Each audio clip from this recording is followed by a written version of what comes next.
बरु लन्डनका मान्छेलाई London bridge जान गाह्रो होला, तर चितवनवासीलाई लन्डन जान केही गाह्रै छैन। Hey everyone, it's Roman and welcome to my first mini blog. नारायणीमा फेरि पनि लन्डनको भिसा लाग्दैछ भन्ने थाहा पाएपछि मैले कार्कीवालाई बोलाएँ अनि चोकमा गएर केमा ह्यान्सी होइन र भनेर यसो पोज दिइरहेको थिएँ।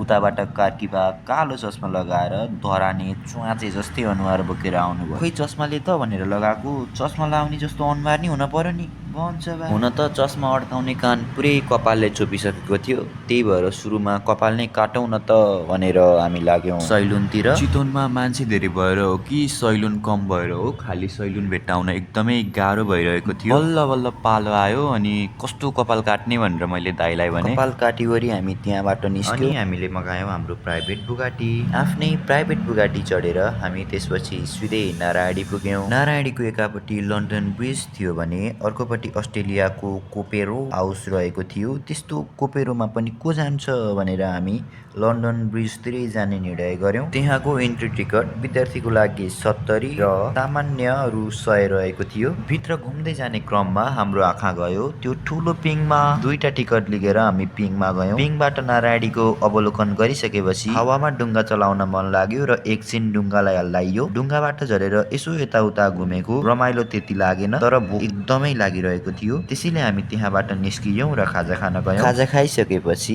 मनको पनि आनन्द, पेटको भोकको पनि एन्ड र यो मिनी ब्लग पनि यही हुन्छ the end. Thanks for watching, follow for more.